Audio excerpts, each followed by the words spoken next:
오늘도 이 새벽을 깨우며 나오신 사랑하는 성도님들, 우리를 말씀으로 인도하시며 도우시는 주님의 은혜를 풍성히 경험하는 오늘 하루 되어지기를 주의 이름으로 축복합니다. 우리가 욥기를 계속해서 살펴보면서 이 욥과 이 친구들이 계속 평행선을 달려가는 모습을 볼 수 있습니다. 서로 하나님에 대해서 이야기를 하지만은 그들이 가지고 있는 이 가치관, 또 이 고난을 바라보는 시선에 있어서는 전혀 하나 되어지지 못하고 좁혀지지 않는 그런 서로의 이야기를 해 나가고 있는 것을 볼 수 있습니다.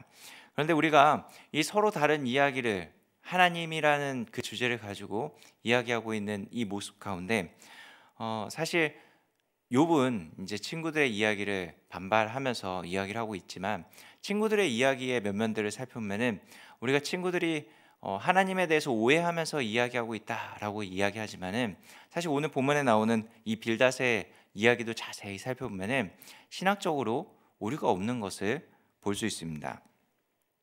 참 맞는 말만 하는 것처럼 보이시죠? 그러면은 우리가 어떻게 이 평행선을 달리고 있는 이 그룹 사이에서 어떤 것을 어떻게 우리가 해석해 나아갈 수 있어야 되는지를 좀 같이 함께 살펴보려고 합니다. 오늘 본문에 등장하는 인물들을 살펴보면서 우리에게 주시는 교훈이 무엇인지 좀 함께 말씀을 나누어 보기 원합니다. 먼저 첫 번째로 오늘 본문에 등장하는 인물을 통해서 볼 수 있는 교훈 첫 번째는 의미 없는 말만 했던 빌닷입니다. 오늘 25장의 말씀은 빌닷의 세 번째 말입니다. 25장은 짧은 6절로 구성되어져 있죠. 그런데 6절을 자세히 살펴보면 신학적인 오류가 하나도 발견되어지지 않습니다. 오히려 지극히 성경적이고 굉장히 은혜로운, 하나님에 대해서 굉장히 잘 이야기하고 있고 인간에 대해서 굉장히 잘 이야기하고 있는 본문이라고 할 수 있습니다. 2절 말씀 보면은 하나님은 주권과 위엄을 가지셨고 높은 곳에서 화평을 베푸시느니라 라고 말씀하고 있습니다. 하나님의 주권과 위엄에 대해서 고백을 하면서 하나님이 어떤 분인지 정확히 고백하고 있죠. 하나님의 주권, 하나님은 이 주권을 가지고 온 세상을 다스리고 계시는 분이다 라고 이야기하고 있고, 위엄을 가지고 이 죄에 대해서 철저하게 심판하시는 하나님의 속성을 잘 고백하고 있는 것을 볼 수 있습니다. 빌닷은 하나님에 대해서 너무나도 정확하게 이해하면서 욥에게 고백하고 있는 것이죠. 그것만 아니죠. 6절 말씀도 우리 같이 함께 볼까요? 6절 말씀 보겠습니다. 시작. 하물며 구더기 같은 사람, 벌레 같은 인생이랴. 아멘. 인생에 대해서 구더기 같다, 벌레 같다라고 이야기를 하고 있습니다.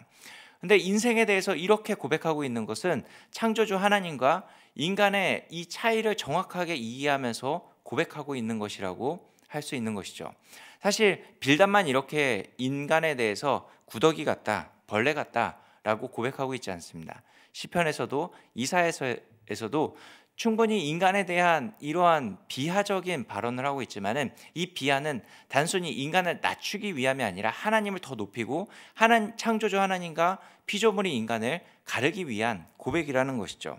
이렇게 볼 때 빌닷은 어쩌면 하나님 앞에 지극히 겸손한 사람의 모습이 무엇인지도 깨닫고 있었고, 또 이런 고백을 통해서 하나님을 온전히 높이고 겸손한 인간의 모습을 보여주고 있다는 것이죠. 이런 빌닷의 주장을 살펴보면 오류가 하나도 없는 것처럼 보여집니다. 그런데 우리가 기억해야 될 것은, 어떤 사람이 주장하는 것이 진리가 되고 믿음이 되려면은 그가 이야기하고 전파했던 그 말에 대한 의미를 정확히 깨닫고 이야기할 때 진리가 되고 믿음이 될 수 있다는 것이죠. 예를 들면은 이런 것입니다. 여러분, 예수 믿으면 복 받습니다 라고 하는 이야기 많이 들어보셨죠? 이 말이 진리입니까? 믿음인가요? 이렇게 물어보면 늘 침묵을 하죠. 새벽이라 더 그럴 텐데, 그런데 진짜 맞습니다. 예수 믿으면 복을 받습니다. 우리는 그 복을 통해서 이 자리에 나와서 하나님을 예배하고 찬양하고 이 수많은 복들을 우리가 누려왔던 삶의 여정들을 우리는 끊임없이 간증할 수 있죠. 그런데 어떤 사람에게는 이 복에 대한 개념이 정확히 그 의미가 전달되어지지 않으면은 현세적인 의미, 또 협의적인 이 복에 대해서만 생각을 하면은 이 예수님 믿으면 복 받습니다라고 하는 그 정확한 의미가 전달되어지지 않고 진리로서 그에게 다가가지 못할 수 있다는 것이죠. 그러면 빌닷이 지금 이렇게 신학적인 오류가 없는 것처럼 보여지는 이 이야기를 쭉 하고 있는데, 그러면 그가 주장했던 그 의미가 정확하게 파악되어져서 지금 욥에게 전달되어지고 있냐라는 것입니다. 하나님의 주권과 위엄을 말하고 인간에 대해서 낮은 모습을 보여주고 있었던 이 빌닷의 주장을 하나하나 살펴보면은, 사실 빌닷은 이 하나님의 주권과 위엄을 이야기하면서 이 하나님이 온 우주를 다스리고 계시고 지금 하나님께서 이 죄에 대해서 반드시 심판하시는 분이라는 것을 깨닫게 해줌을 통하여서, 야 욥아, 네가 지금 재앙을 당하는 것은 하나님의 주권 가운데 있지만은 이 모든 것은 너의 죄 때문이야.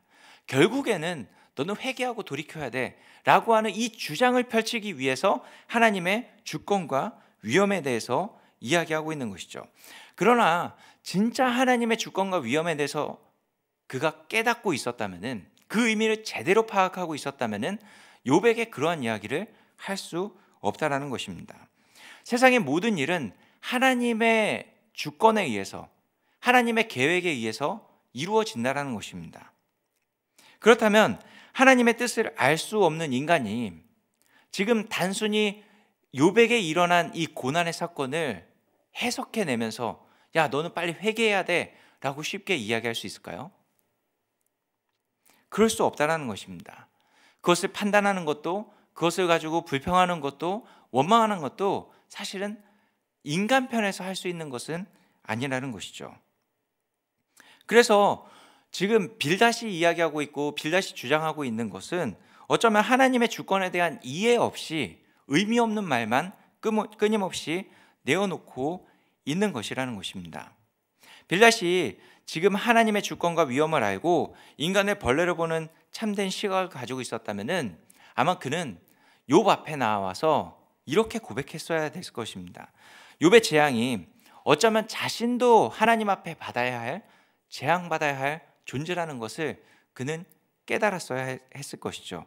그리고 자신도 욥처럼 처참하게 재앙을 받아야 할 존재임에도 지금 그 재앙이 욥에게만 임하여진 그 모습이, 그건 단순히 그가 죄를 범했기 때문에 임하신 것이 아니라 어쩌면 하나님의 그 원대한 계획하심 가운데 한 부분이라는 사실을 깨달으면서 이 모든 일들을 계획하시고 어떤 일을 이루실 하나님을 기대하며 어쩌면 지금 욥의 삶 가운데 여전히 일하고 계시는 그 하나님을 찬양하고 고백하는 자리로 나아갈 수 있었어야 되는 것이죠.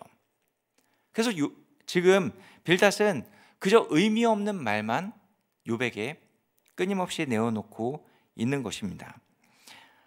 두 번째로 우리가 살펴볼 본문에 등장하는 인물을 통해서 볼 수 있는 교훈 두 번째는 고난을 통해서 의미를 발견하게 하시는 하나님입니다. 의미 없는 말만 가득했던 빌닷이 이야기했던 하나님에 대해서 사실 욥도 알고 있었던 내용입니다. 욥도 그의 친구들의 이야기했던 하나님에 대해서 모르는 것이 아니었고 하나님에 대한 지식을 굉장히 많이 가지고 있었습니다. 지금까지 쭉 살펴봤던 욥의 친구들이 이야기했던 그 주장에 대해서 욥이 반박하는 이야기들을 하죠. 근데 욥도 굉장히 하나님에 대한 지식을 잘 가지고 있었던 사람입니다. 그런데 욥이 가지고 있었던 고민은 하나였죠.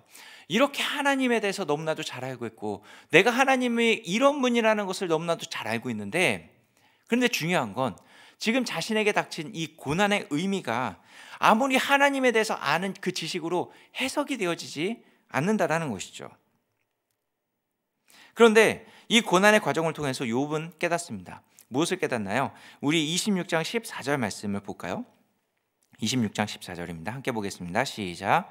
보라, 이런 것들은 그의 행사의 단편일 뿐이요 그가 그의 들은 것도 소리일 뿐이니 그의 큰 능력의 우레소리를 누가 능히 헤아리랴. 아멘.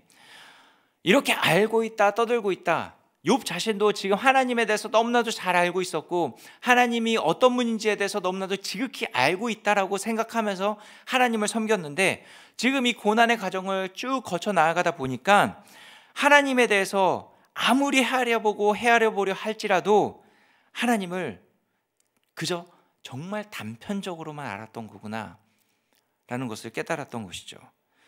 그 어느 인생도 하나님의 그 큰 능력을 헤아릴 수 있는 사람이 없다라는 것을 지금 욥은 이 고난의 과정을 통해서 깨닫고 있는 것입니다.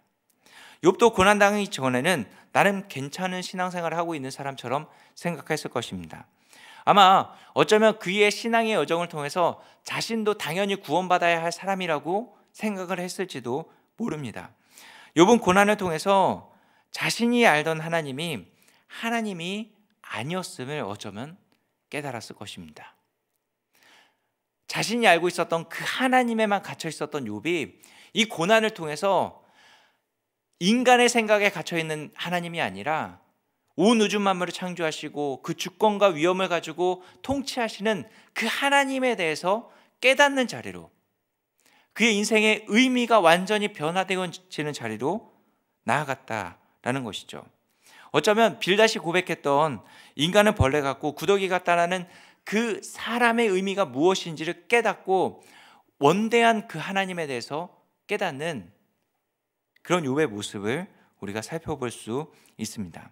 하나님께서는 우리의 미약하고 편협한 생각과 협의한 그 하나님을 아는 지식을 여러 상황과 고난을 통해서 하나님이 어떤 분인지 진정으로 깨닫기 원하십니다. 참된 인생은 생명 되신 예수 그리스도를 온전히 깨닫고 믿는 것입니다. 그것을 깨우치게 하기 위해서 우리 존재가 어떠한 존재인지를 먼저 깨닫게 하시고 고백하게 하시는 것이죠.